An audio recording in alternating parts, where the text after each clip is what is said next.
La política de la aniquilación, así llamo yo a la política que practica la señora Ayuso, liderada realmente por Miguel Ángel Rodríguez, por su jefe de gabinete, que es de facto el presidente de la Comunidad de Madrid.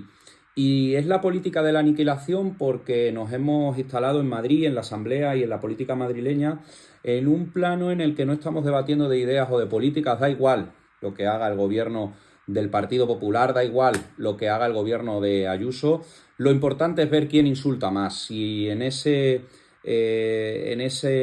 línea el Partido Popular ha situado a perfiles pues, como el famoso Alfonso Serrano, el señor Díaz Pache o otros perfiles que jueves tras jueves en la Asamblea se dedican a insultar a la oposición y a insultar ya ni siquiera a los que no piensan como ellos, porque hasta Vox se lleva insultos por parte del Grupo Parlamentario Popular, a insultar a todo el que no le baila el agua. Están en un pedestal absolutista que da miedo realmente. Y si a eso le suma la censura que aplican en las iniciativas que presentamos en la Asamblea, pues 2 más 2 son 4. Y yo creo que el Partido Popular de Madrid está instalado en esta situación, especialmente porque está lo más carca, lo más rancio del Partido Popular de España. Ya lo vimos con Esperanza Aguirre, pero Ayuso, que es heredera de Esperanza Aguirre, y si os ponéis a mirar los cargos intermedios de la administración madrileña, veréis que muchos son o estaban ya en la época de Esperanza Aguirre. Ellos no saben estar en la oposición, muchos vienen del franquismo, esto es la realidad, no estoy sacando a Franco para justificar nada, y muchos vienen de estar mandando 40 años en España y piensan que el poder les pertenece.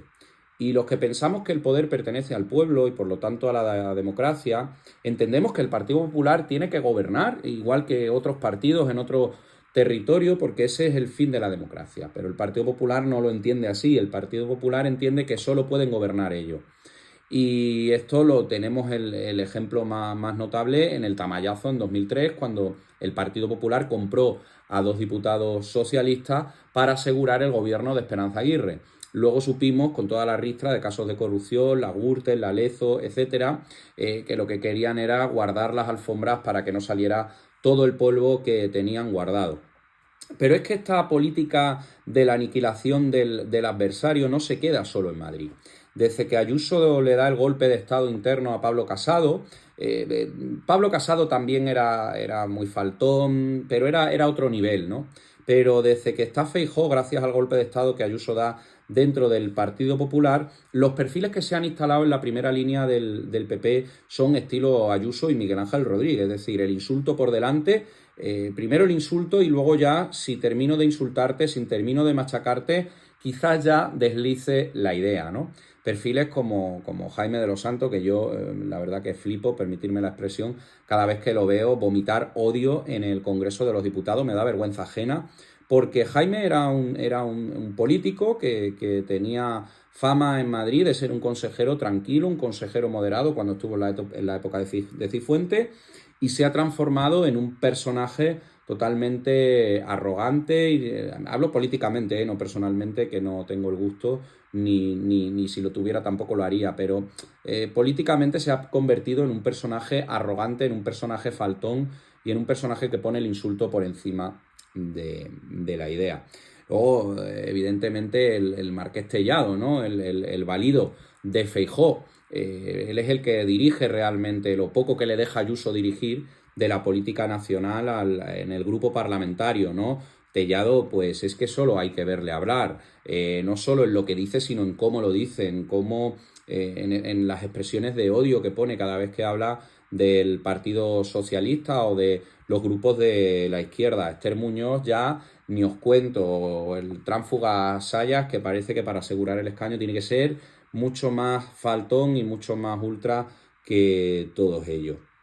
Y ellos dicen que son contundentes y yo les digo que no, que la contundencia no es el insulto, que precisamente lo que tenemos que ser es contundentes frente al insulto. Sobre todo en los tiempos que corren en los que los discursos de odio, en los que el insulto en redes sociales, las amenazas constantes están a la orden del día. Tenemos que ser contundentes legalmente, pero también políticamente. Y eso implica no legitimar a quien propaga este tipo de discurso y a quien intenta destruir al rival y no contrarrestar las ideas del rival. Yo creo que hace falta mucha contundencia contra el insulto y hace falta mucha política, pero política de la de verdad, política de la buena, política del discurso, política del debate, política de las ideas, y eso con los personajes políticos que tiene ahora mismo en la primera línea el Partido Popular encabezado por Ayuso es muy complicado, porque sinceramente no sabemos qué es lo que hace Ayuso en Madrid. Bueno, sí lo sabemos, pero ellos se esmeran en que no se sepa, poniendo el insulto por encima de las ideas. Así que más contundencia contra el insulto, más política, que al fin y al cabo es más democracia.